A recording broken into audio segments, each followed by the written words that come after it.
How's it going, everybody? I love the expressions of woo when I ask how everybody's doing. Like, that's how I want to do this in every interpersonal interaction now. Somebody just come, hey, Tony, woo! I am so thrilled about this.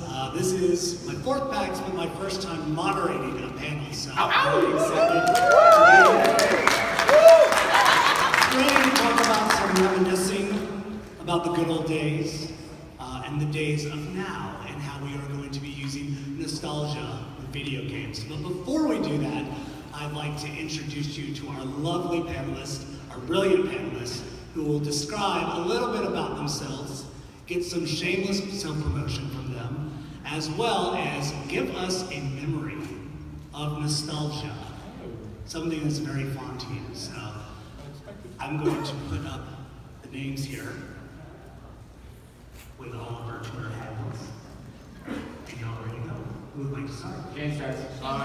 Okay, it's tradition. So, greetings everyone. Howdy. Oh, come on, we can do better than that. It's Saturday. How we doing? So my name is Dr. Shane Tilden. I'm Assistant Professor of Multimedia Journalism at Ohio Northern University, which is in Ada, Ohio. Oh, that's a fancy Ada. Go Polar Bears is the correct answer. I wasn't expecting that. That's a little weird. All right. So I'm here. Yes, I do typically research in games and specifically how they're used in the classroom for pedagogy. My background is in social psychology, and my first memory, I guess we're going to go with that, Stephen, of playing video games is with an Atari 2600 for Christmas in, I think it's 83, 84, and playing Combat against my brother and beating him royally. Good memory, good memory. That's a good one. Yeah, I'm racking my brain. I think I've got one. So I'm Dr. Ryan Kelly, I'm a psychologist in Charlotte, North Carolina. Yeah, all right, sweet. I'm also the co-founder of Geeks Like Us. It's a media company that fosters being unapologetically enthusiastic. We try to provide an inclusive community for geeks, nerds, dorks, to be able to express themselves, showcase their passions, and these things that make us flourish and excel. We talk anything psych, science, and geek-related where they kind of intertwine. I've done research on how to use video games to improve social skills, both making them and using existing games. And I'm the co-author and illustrator of the first Aspie superhero comic book. Oh, and my nostalgic memory. Okay, so raise your hand if you've heard of the Atari Jaguar. Not bad. All right, so I remember my brother and I played Raiden Project in the arcade all the time, and we loved this game. So we really wanted to play it at home, but there was nothing that had the power to play it, except for these wonderful moments where we didn't quite have the technology, but a company would be like, let's make something anyway, it's just gonna be garbage. So that's what they did. Atari was like, let's make the Jaguar, which was quite bad. But we were able to play Raiden Project, and we played for hours, but that's not even the game that was nostalgic. We had a game called Hover Strike. And it was such trash. Like it was supposed to be like this 3D, like sci-fi on a planet tank shooter, right? It was so garbage. But you know, again, that's kind of the point of nostalgia, is it has these rose-colored lenses where I'm playing with my brother. We had a lot of fun, and we're like trash talking this thing at like 9 and 11. Oh, never forget, weird. But at that age, so that would be my. Well, I'm Dr. Sarah Hayes, and I exist both in 2D and 3D. I sent a cardboard, cut it up myself to PAX South because I had FOMO. She ended up as a kite. It's a different story for a different day. So I am the co-owner and lead clinician at Save Point Behavioral Health, a geek and gamer-centric private practice located in Seattle, Washington. I'm also the content manager for Take This, a mental health nonprofit that encourages and educates people about mental health and support of it in gaming spaces in the gaming industry. And then I write books and do things and do panels, so yeah, that's me. And my favorite, my nostalgic moment actually happened recently. I'm not going to talk about my first experience, but I'm going to talk about a moment of nostalgia when I pulled out the original Xbox 2 weeks ago to play DDR. Specifically, the second remix edition. And first, I couldn't get the pads But then I found the little dongles, and then my HDR fancy TV doesn't hook up right, so I had to use a bunch of converter boxes, and I only got black and white because there was no like color hookups all the way. But I will tell you, playing that thing and hearing that intro song was the most like pleasing and satisfying thing that happened for a very long time because of it. It was great. DDR's amazing. Yeah, can't go wrong. This sucks. My name is Dr. Rachel Cover. I am the research director of Take This, which she just introduced. Whoop, if you don't know what Take This is, we're a nonprofit mental health organization. We run the AFK room right up the hall. If you haven't been there, you should check it out. It is eerily quiet, and it's full of coloring books, so you can't go wrong.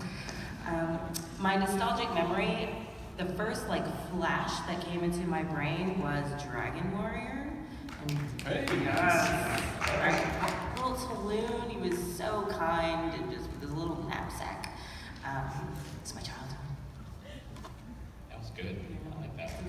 I am Dr. Anthony Bean, and I am the executive director of a nonprofit down in Fort Worth, Texas, called the Telos Project. And we provide psychological assessment and therapy to geeks, gamers, and pretty much anyone that comes in through our doors that needs some sort of mental health help.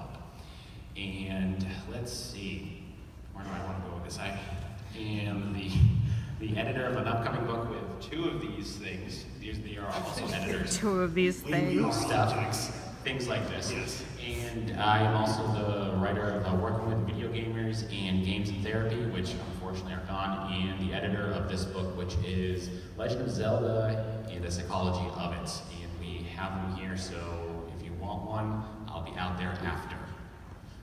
Is that good? Oh, nostalgia moment, yes. All right, so we're getting really bad at this, guys. we are, yeah. Yeah, we are really bad at this. I warned y'all before this was going to happen. He did. I would have to say that my best nostalgic moment is actually Ocarina of Time, is when you get out of the village in the beginning, and you go and you see the owl, and I'm like, dude, why are you here again? This is stupid. Get out of here. I want to play the game.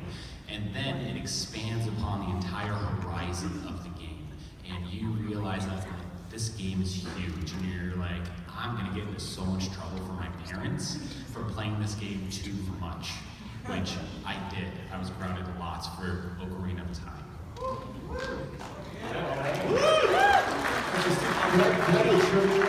Can I do a trivia real quick? Sure. All right. So I'm gonna ask something, and if you answer the question correctly on my Twitter, I'll give you something. Maybe a signed print of Max Gamer or something like that. But here's the thing. A 2D fighter, if you can identify the song and just tweet it to me, then you'll get it. I'm gonna give you part of it and then just hum it. 2D fighter. I'm gonna take you dun dun dun dun dun dun dun dun. Anybody have any idea? Okay, cool. Thanks for that. You're welcome. That's beautiful. You're welcome. By the way, I'm Dr. Emery Daniel. I am an assistant professor at Appalachian State University in the mountains of Boone, North Carolina. So I'm actually happy to be in the city right now. It's not often. I have a lot of research interests, one being in particular about streamers and as well as their chat rooms. So if you are a streamer or a content creator on YouTube or any other platform, we would really like to talk to you. We are conducting focus groups in the AFK room at 7:30 and 8:30 tonight. So if you have some opportunity, time, we're going to be talking about toxicity in chat rooms as well as privacy issues. So I have a tweet on my Twitter, so on Professor Doc, and it has all the signups. So if you've got some time, we would really appreciate it. The whole idea is to create a better and safer environment, especially for new streamers that are just getting into the process. So we're really trying to get some published work out there. So if you got some time, please help us out. We'd love to talk to you. And keep in mind, if it's not going to be data collected through him, it's going to be data collected from someone who doesn't know what they're talking about, and they're going to give us like game disorder publication. Just little guilt trip. It's on us instead. Go to his thing. I was going with shameless plug, but that'll work. Shameless plug. Yeah. Are we doing more shameless plugs? Sure. So Rachel and I are actually doing a study too. We'll get to right this. now. Yeah, we're gonna get there. We're gonna get on gaming behaviors, and we're gonna get to the panel. Don't worry, we got that. And it's on our Twitter feeds. So if you guys want to take a study on video gamer social identity, and a couple other fun things, hit us up on Twitter. The links are up there on multiple cases, and if you don't see them, tweet at us, and we will send you the link. Any other announcements? No. Okay, nostalgia. No, Dan. So the thing I want to mention, and we all want to talk about here, is nostalgia really goes hand in hand with video games in general. We were at the Zelda panel for the 20-year anniversary of Ocarina of Time, and one thing that came up a lot was, I have nostalgia for this memory. I have nostalgia for that memory. It could be an audio cue, it could be something in gameplay. Nostalgia came up a lot. And so it's interesting that we always talk about it with video games, and as Dr. Covert and I have talked about, media in general. So, but I feel like there is a bit of a overuse of the word not knowing what it, you got a very Inigo Montoya. You keep using that word. I don't think it means what you think it means with nostalgia. And so I really want to get the opinions of those in the field that study this kind of stuff. And what is nostalgia specifically? Do you want to pull up the slide? I was looking at you specifically, but Cool. Is it- Here we go. So let me ask you a question. Show of hands, who views nostalgia as something positive? Yeah, that's why you're all here. Out of curiosity, who views it as something? Right. Yeah, you go into the exhibition for it, like, this instant nostalgia. Raise your hand if you think it's something negative. It can be, right? Sure. So actually, nostalgia originally started off as something negative, like a pathology, right? You sort of think Odysseus leaving Ithaca, leaving Penelope, and then just struggling with the whole sickness, missing his child, just wanting to get back. Nostalgia was largely used almost like a diagnosis for Swiss soldiers who were away from home and were so homesick and missing their families that they just perseverated on that and become incredibly anxious and depressed, which can happen. But actually, the way we view nostalgia now, and actually originally what it meant in Greek was nostos, which is like return, and then now goes to suffering. So it's return to suffering. But now in psychology, we actually view it more as an adaptive skill. It's this thing that, we have this fading affect bias that as time goes on, good memories linger longer, and bad memories, say trauma, tend to go away. So we have this rose-colored lens. I mean, again, Jaguar Atari is trash, and so is Counter-Strike, but I remember only the good, and I think we have a lot of that. So it's an adaptive thing. It's something where we can develop a continuity of self, and we can go back and see how we were where we used to be, the strengths we used to have, instead of focusing on all the mistakes we've made, and it empowers us to move forward and become who we want to be. It's something that when we feel lonely or sad, that's oftentimes when nostalgia is triggered. We can actually trigger it by having those feelings. And that's when nostalgia comes. It reminds us of a time where we felt socially connected. We get that feeling. Most nostalgic memories actually are when we were around other people we cared about greatly, and we were the protagonists of that, which kind of sounds like video games, I think. And nostalgia is very unique to video games, and here's why. It's almost think about we want to go back to a state of being. Almost if we could just time travel back to something that we enjoyed. And with standard memories, we can think about it, and we can certainly be mindful and remember the details. With video games, as we remember, sort of going through the story as if we were Cloud, as if we were Link, as if we were whatever, we can literally just time travel and revisit that state, the exact interactions that we had with Tifa. We did a Final Fantasy panel, so I'm kind of on that mode. Yeah, that's right. Yeah, that's right. The Titus line. Ha, ha, ha, ha. Yeah, that's a good one. I just do that over and over this panel. So we can go right back to it. And again, it gives us a sense of what we might call vicarious social connectedness. Tifa's not actually my friend, but I get that feeling. So again, something adaptive, incredibly cathartic, a very good coping skill, and honestly something that we would view as a resilient trait. And then the last point of, when we're talking about internal things like loneliness and sadness triggering, all the things that trigger it in our environment are senses, right? And the two top being smells and sounds, right? And when those come, it can trigger. And I want to do one, I'm just curious, and then we'll just, I don't know how old people are here, but I'm going to do this, and just raise your hand if there's maybe a slight bit of nostalgia. Crossfire, you'll get caught up in Crossfire! Yeah, good. All right. Okay, next. I really do think. I'm going to end on that, yeah. Gosh. What'd you say? It's gonna end on that? Why not? You'll get caught up in it. I'm just thinking that we have to go after it. Try. Let's go. One thing I think I really enjoy from what you were just saying here is this whole idea of what you see on the screen here, so almost these parasocial relationships that exist. So if you don't know what those are, they're one-way relationships, and we have them with many characters, whether they be your actual avatar or people that you talk to within the game. And I do think within specific games, I mean, we talked about this when we were doing The Legend of Zelda, the psychology of The Legend of Zelda, a couple of different PAXs, this idea of identity formation and how we can use nostalgia with identity formation in terms of how we project ourselves on an avatar.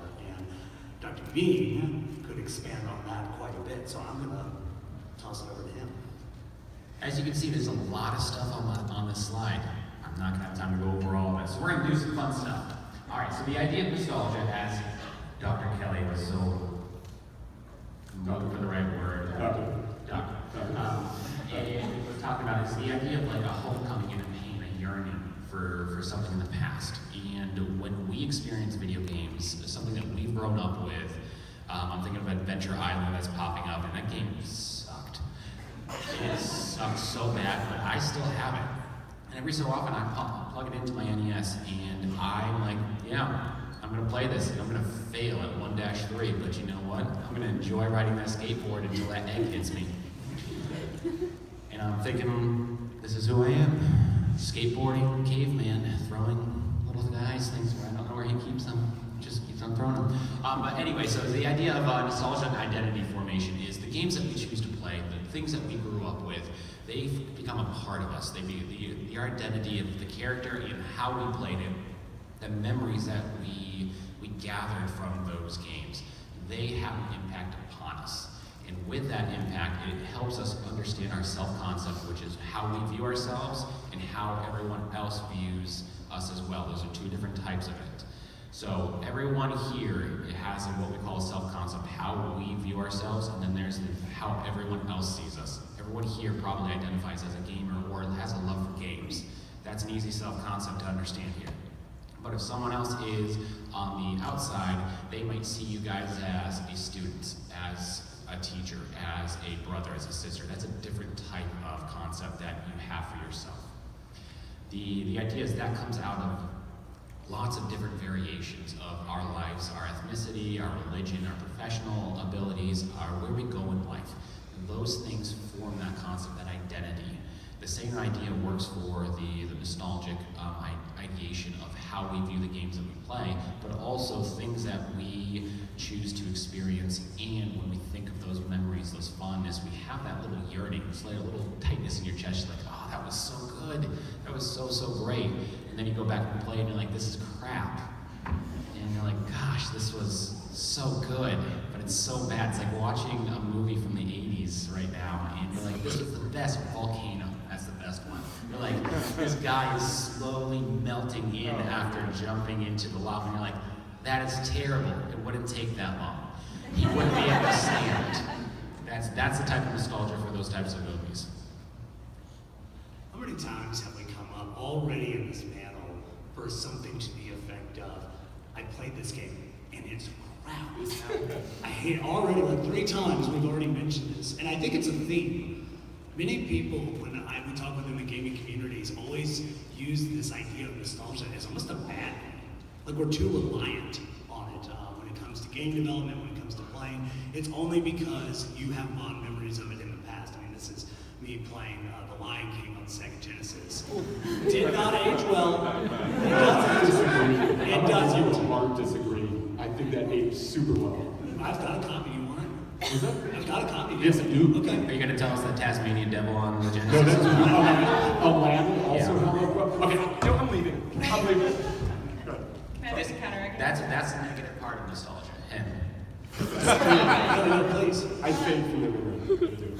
My counter argument is, and I was just thinking this is you must have been right, you were just right there. We got that ESP. I think it's because technology is so quickly evolving that one of the first things we recognize, despite the fact that we liked it, is that it's so different. Like, even with like thinking of the games that we so embraced and thought were the coolest and the graphics were the best. That was so smooth. Like, I remember playing Super Mario 64 and being like, wow, this is like real life.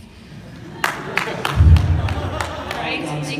But now, That triangle's really ahead. I This mean, is exactly how we look, right? And now, but at the time. the undiscovered lesbian in myself was very confused by Lara Croft's pointiness. Like, may I say? Me too. But I think it's about the evolution of technology, you know, and so we look back and not only are we assessing like the quality, or like if you look at movies with really great special effects, like some of the Star Wars films, because they did things literally right there with literal objects, it's harder to tell, versus like old CGI, it's obvious and it's painful to watch, even though you loved it as a kid. So I think part of an extraneous factor, Doctor, would be the evolution of technology. I think that's a really good point. In fact, we even have a term called pain and transition. That's usually when nostalgia occurs, right? So technology is a big part of it. When we're young and new, everything's so new and exciting, we're developing new memories. And then as we're getting older, we become reliant on those, and new technology starts to come in, and we kind of like the stuff that we had memories with and was comfortable, and now we have things we have to learn. And so everyone handles that differently. I think most people here are able to balance that with the nostalgia of Super Nintendo. The big one for me was the Final Fantasy VII cutscenes. I remember those being so real. And then I watched it again, and it's like glorified polygons. No way, this isn't right. This isn't the real thing. I think that's one of the reasons why we always get really excited when we see an HD remake of one of our games. Is because we're like, oh yeah, let's bring this into the graphics. I mean, who's seen Ocarina of Time in one of the updated video games? I'm blanking on the name right now. The different graphics generators. 3DS? Hmm? The remake on the 3DS? Yeah. Unreal Engine. Thank you. That stuff looks insane, and I'm like, I would play this again, like 8 times again, right now. But you can't, because it's not out there. Well, It's sad now. yeah, you bumped me out. I'm still waiting for the HD remake of Shining Force 2. Oh, that would be great. So now we talk a lot about the negatives and nostalgia. Now, one area I want to look at, and this is Dr. Cohen's area, which I love hearing her present because she always talks about, let's get away from addiction, let's get away from violence, let's look at some positives within gaming. And I really think we need that as a community right now.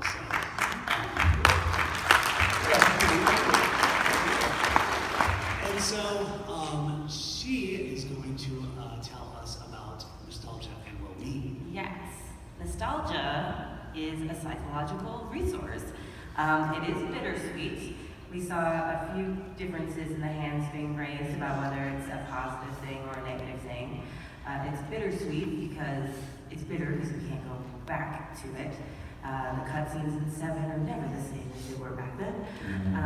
And it's sweet though because it brings us all the warm fuzzies and positive feelings we have about playing together and experiencing the game for the first time. So there's 2 different kinds of nostalgia. We're talking about it a bit as kind of this overarching concept, but it can actually be subdivided. The first is restorative or historical nostalgia, and this is the kind, I like to say, is the kind like my parents have. Like you wish for a bygone era, like when life was simple and, you know, the soda fountain or whatever. Now this kind of nostalgia actually has detrimental effects. It's kind of a negative psychological resource. It's associated with meaninglessness, loneliness, and there was another like very negative word, it was hopelessness. And those are like, not being exaggerated, like that's what it's associated with. And the reason for this is because we can't go back to that era. You're wishing for something that will never be. Now, when we're talking here about video game nostalgia, we're talking about reflective and personal nostalgia. We're reflecting on a specific memory that we have positive feelings about, and by tapping into that memory, we experience that whole list and more of positive outcomes. It can counter feelings of loneliness, mostly because these memories are social memories, It can make you temporarily a spark of happiness. It can increase confidence, self-esteem. I'm too short to read the list. Inspiration and optimism. You wanted the notes. You And wanted the the C notes. leans backwards. Excuse me.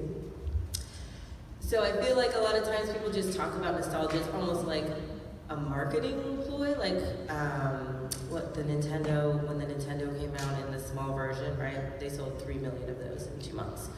And sometimes I feel like people jump on the bandwagon like, oh, we'll just make anything in pixel art and we'll tap into that nostalgia. But it's not a superficial thing. Like being able to relive this nostalgia, tapping into this nostalgia can have a wide range of short and long-term positive psychological benefits. How'd that PS remake go? The PS remake? Yeah. Yeah. Not at all. Yeah. Did they make it? I thought they made it. Yeah. I got the Super definitely did Nintendo make one it. because I that's thought they made it, but I didn't think it did nearly as well as the Nintendo stuff. Right. It's just, yeah, it was like about a third or fourth when they sold it. And also, they were talking about the old games that are crap. Dragon Warrior holds up. I don't care what you say. Stop. Yeah.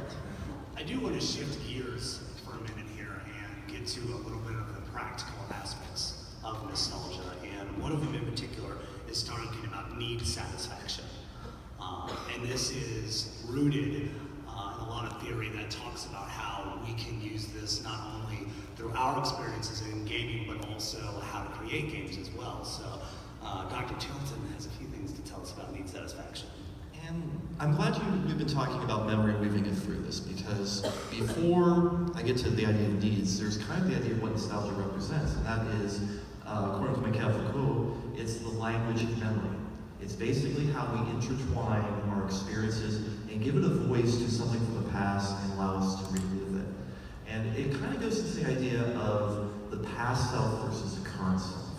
So the one, since we're talking about good and bad games, I gotta think of E.T. from the Atari 2600. Well, considering I've replayed it not that long ago, within the last 2 years, and as my wife has given me, it's good. It's something. It is something that allows you to play forward. And I think what I want to get to, the reason I mentioned the ET game is because there are some needs that are met by this. One is the knowledge. So in terms of the traditional uses of gratification literature, there's ideas called cognitive needs, which another thing I mentioned, and I think before the panel, is how did we know the Konami code? If you think about it, the Konami code came from the 80s. It was used for Contra. How many of you know the Konami code? Give me a thumbs up. What's the Konami code?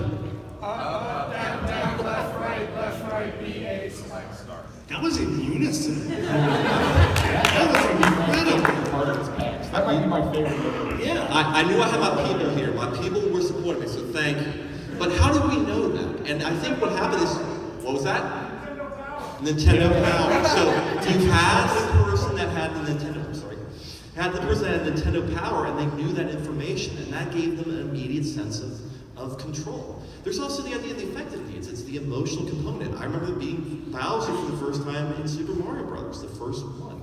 So it allows you to have a logical use of the needs, the emotional use of the needs, and there's sort of the personal creative needs. It's basically, I'm the first person to own an NES, or I was the first person to own a Nintendo 64. I'm really getting into Nintendo for some reason, I don't know why, so I'm pitching for them. Hashtag not a sponsor. Not as fun.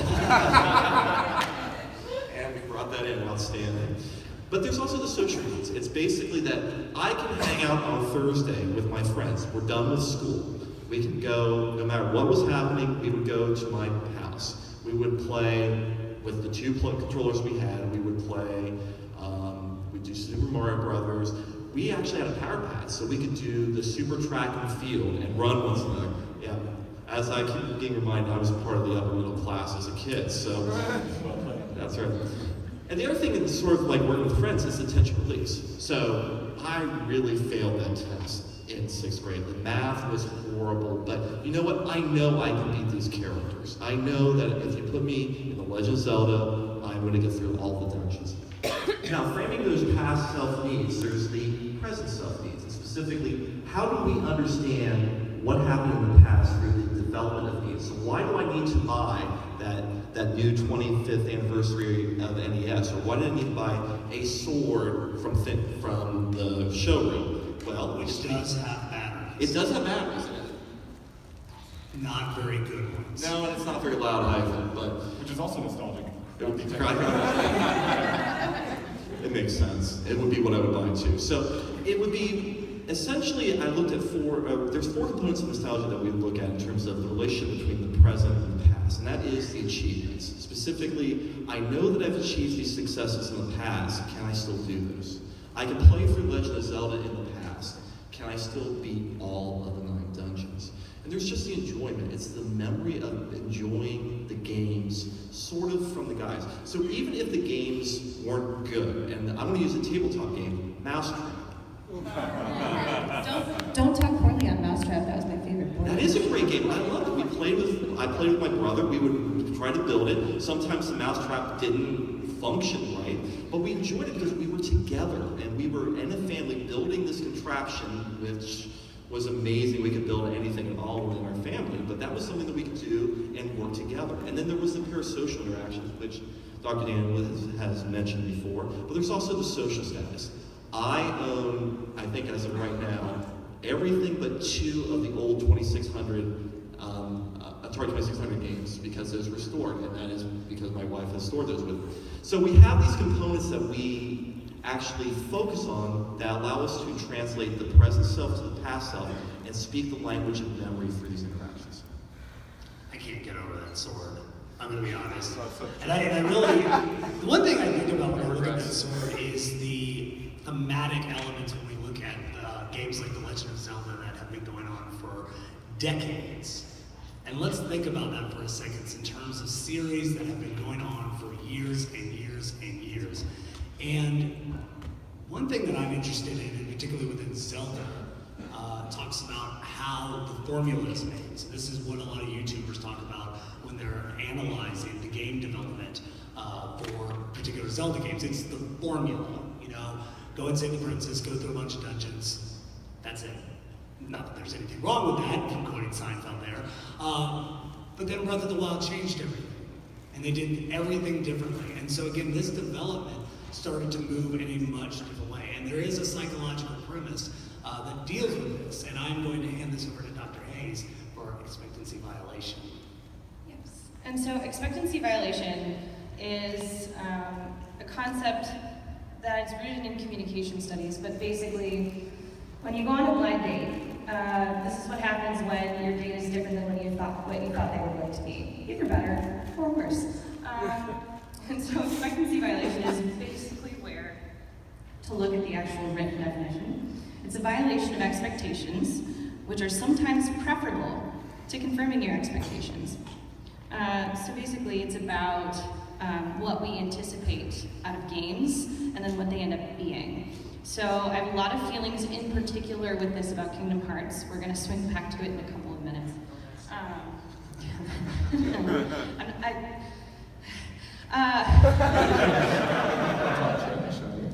No, This is getting a touchy subject here. What is that? Well, keep going.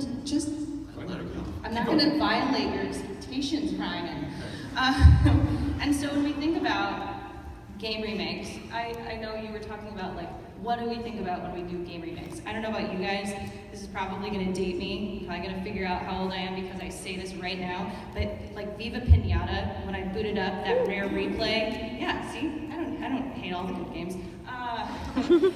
It was glorious, and the music was no different, which was great. That was a piece of that nostalgia that made it for me. But the graphics were wonderful. You could see every little piece of paper mache, and it was great. But then also there's some trueness to the original games, like I'm mentioning with like the imagery or the music. But then also we kind of expect a little bit something different.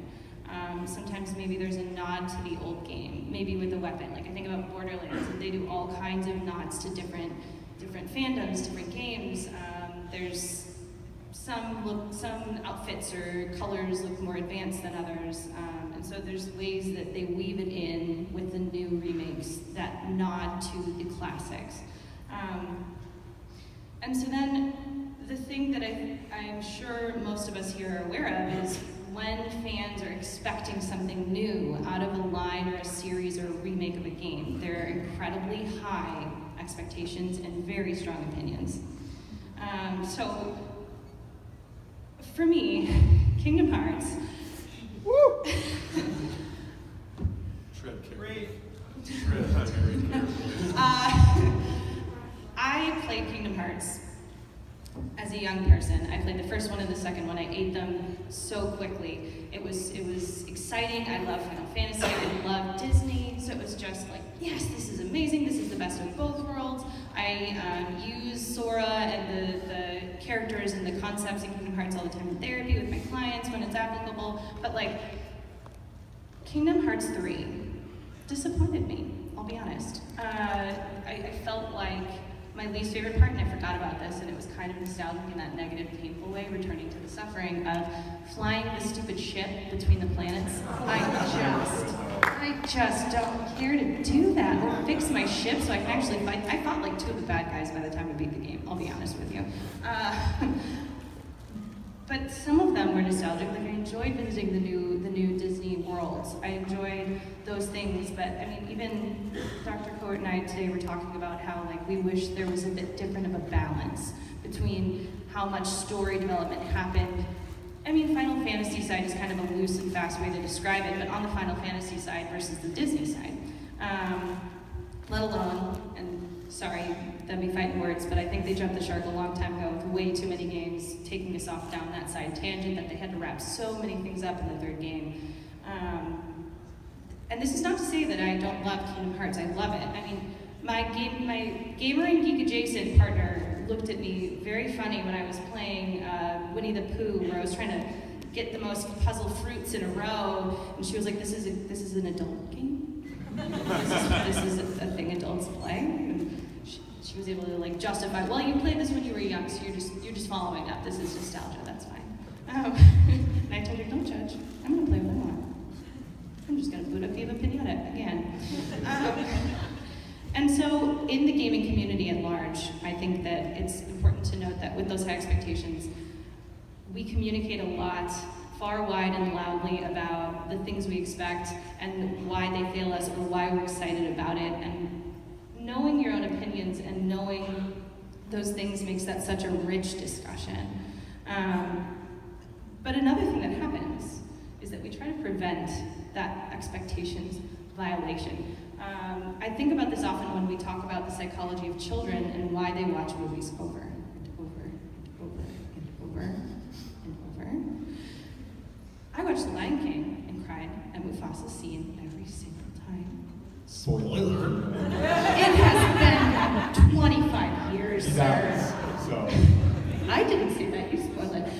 But I watched that over and over and over, as I'm sure many of us in this room did, because children's brains don't like surprises. They like to learn and become experts in content as they grow. So we want to know what we're walking into, and this leads into adulthood when we enjoy like ratings of movies or honest trailers. I think about The Escapists, Zero Punctuation. Like, I will watch that sometimes. This is entertaining, but like, it's good to know kind of what other people think of it, for better, for worse, because it gives you perspective on how you might approach the game. But I also encourage you to, not that I'm going to take a position on this, because I think all kinds of nostalgia are important, all feelings are valid. I'm going to step out of the therapy chair now. But it's good to be aware of kind of what you're anticipating and measure your expectations and be open-minded to what's coming next, because people work really, really, really, really, really hard on what you're about to play. Just give it a fair shot. I mean, you still don't have to like it by the end. I still didn't like Kingdom Hearts 3 the best out of all of them. I would certainly say Kingdom Hearts 2 is probably my favorite, but that's a conversation for a different time. I almost immediately think of ukulele when it comes to when I sat there and said, they've tried really hard. And I like the game, I mean, but it really was one of those areas of nostalgia where we wanted it to be just like Banjo-Kazooie, and it just didn't hit that mark with a lot of people. Not until they started doing patches for it, and we started to lean back into it a little bit. But But can I say, whose fault is that? Who expected it to be Banjo Kazooie? And this is the dichotomy we're dealing with here, is that we're talking about our demand as audience members, or are we talking about the development in terms of creative content? You know, and this is a perfect transition about where do we go from here? What is it that we do as far as audience members, as far as developers? I'm really interested from your expertise in terms of what is our future direction by using nostalgia. What can we do to improve, to use it, potentially avoid it in future game making? Well, I think going back to the idea of the language of memory, when we look at nostalgia in the games, we can't just have a simple reflection. It can't just simply be a retelling of the story or a retelling of the information. We have to know, essentially, what are the experiences that we were having while playing it, as an audience member that's going through the game, as a developer that's going through the game. And not necessarily have to be perfectly faithful, but knowing what the memories we're going to take away from those games are. So for Legend of Zelda, we're talking about, the reason Legend of Zelda works very well is because that story is complex enough for that time that doesn't feel disappointing. It can be, we can look at it from different perspectives. Other games, not so much. Yeah, I mean, I think something that video games do really well now are build characters, build relationships, and capitalize on emotion, right? So, and we know that through nostalgia, the ones that tend to be most nostalgic are the ones that we have such an emotional connection to. So when we see people having a nostalgic experience, there are three primary areas of bringing that light up. One that is largely just in control of thoughtfulness, right, in the prefrontal cortex. The other is the limbic system, which is our emotional center, right? And when those are formed, it's, am I getting too, okay, good. Just over here, sorry.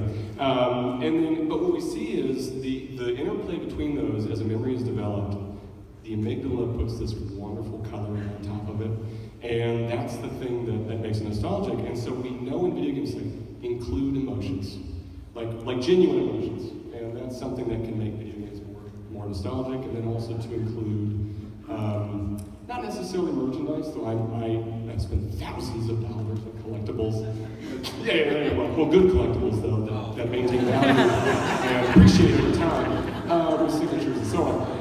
Not that thing that I is trash. So that was harsh. That was harsh. But including you know, the same type of songs, the same type of imagery. I mean, again, those are things that as we see those, we view them kind of as extension of ourselves, right? Of when we were younger, Thundercats, like the Thundercats symbol, right? That's not just a symbol, it's like we remember who we were when that symbol was important to us. Yeah, that's right. Or music, like I remember, I think it was Breath of the Wild, where they don't play the original Zelda song yet, right? Like the main instrument. It was only until like a really poignant scene that I can't actually remember, where just really slowly it's like. When there was a memory, it's Latmos. It's basically Link's theme throughout the game and how it's being implemented, right? You hear it through some of the memories. Yeah, right. And it's like you get those are the goosebump moments. Like, oh yeah. Are we doing Scott Stapp again? They all joke that they'll never know if I'm actually having a stroke or not. It's a fair point. Yeah. Anyway. I think that one of the things that they also bring up is the concept of it building upon each other. For Kingdom Hearts 3, I don't think they built really well off of the other games as well as they could. I didn't. There was so much story. They developed a rich story in that series. A very, very, very rich story. I think they lost their ethos in 3 a little bit. Whereas, like other games... Strong opinions, guys, I'm telling you. They're very strong opinions. Whereas I think other video games and such, obviously my favorite is Zelda, I think that they continuously build upon it, the storyline. They look at it from a different angle. They change it around just enough to make it new. And she's giving me eyes, guys. This is going to be bad.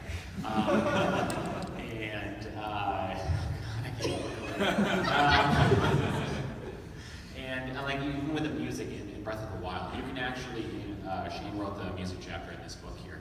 he actually went and looked at the actual music and actually saw that from the first Zelda game, you can actually see callbacks to it based on the music, and they just change it ever so slightly to make it just a little bit different, but just enough there to pull you into that moment of getting that spine-tingling sense of your goosebumps going up on your arms, and you're like, holy crap, I'm about to go kill some beasts, and this is gonna be great, guys. Speaking of beasts.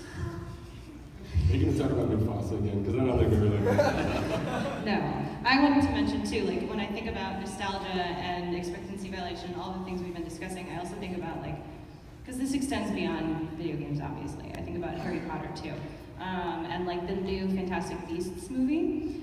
And that, yeah, there's a lot of opinions about that one. But if you just take the movie in isolation, if you step away from what you expected, if you step away from all the things that you hold dear and near to your heart, with all the other Harry Potter stuff, with Nude, with everything, it's not a bad movie.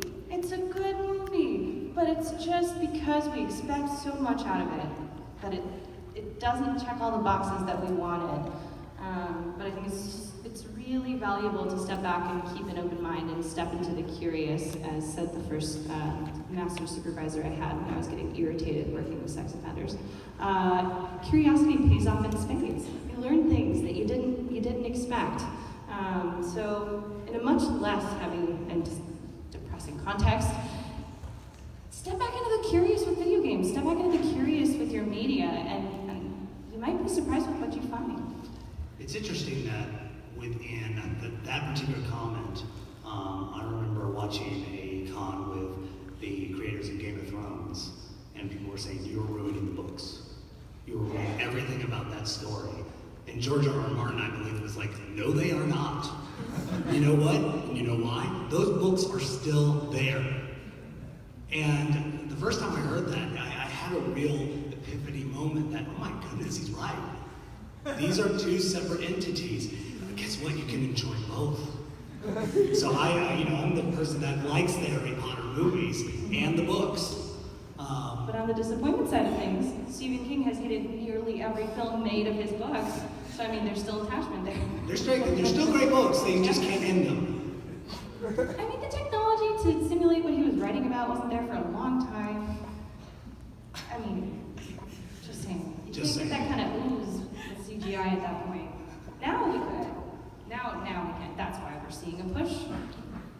I'm gonna step off the Stephen King train. Still, hashtag not sponsors of any of the media we're discussing today.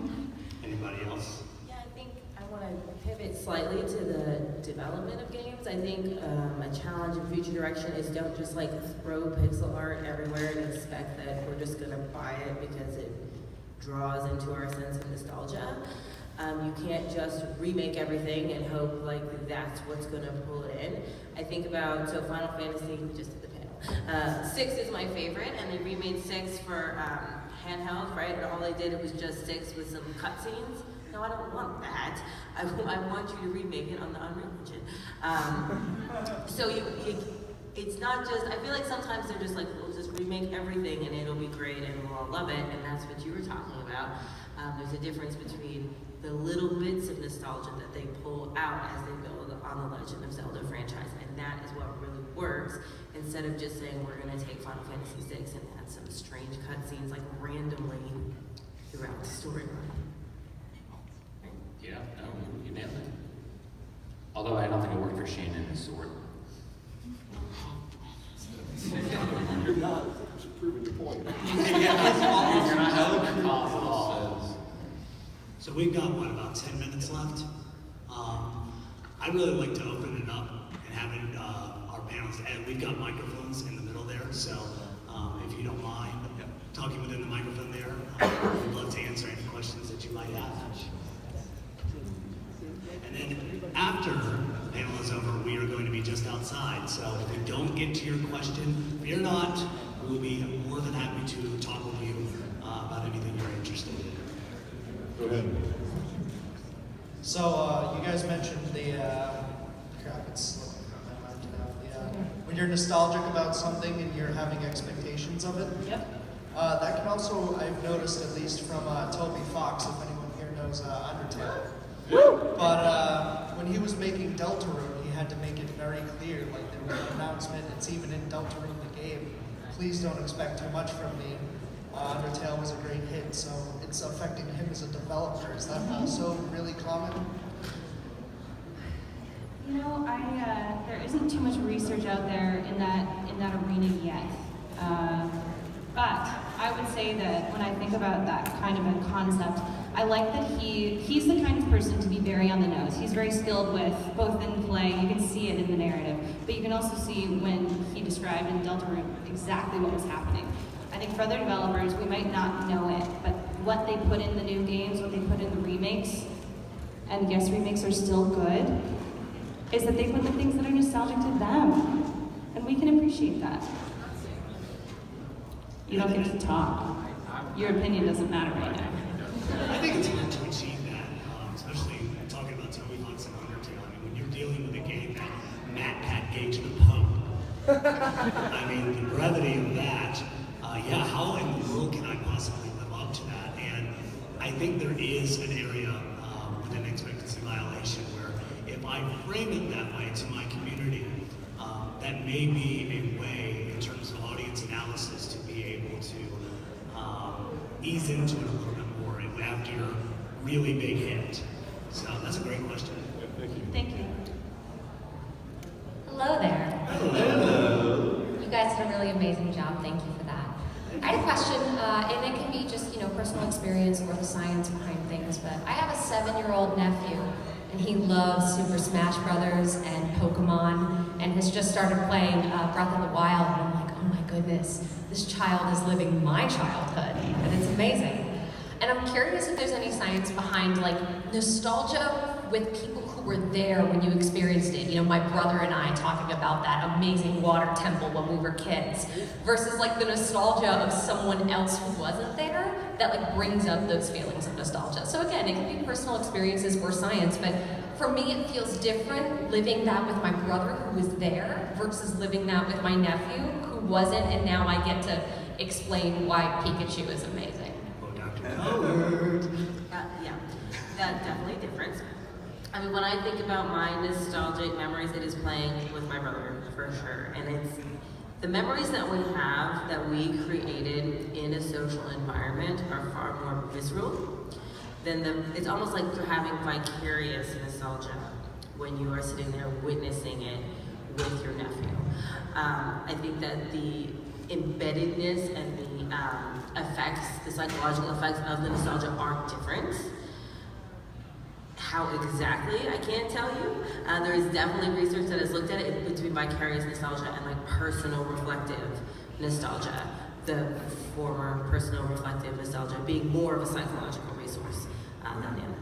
Well, actually, the one thing that I was thinking is sort of a parasocial. You're imagining yourself sort of as the kid within the same age, and sort of applying your perception of where you were versus where they are now, and thinking of the relationship you build around that media source or whatever you're playing at. But and sort of keep in mind, like, when you did it with your brother, y'all were the protagonists, right?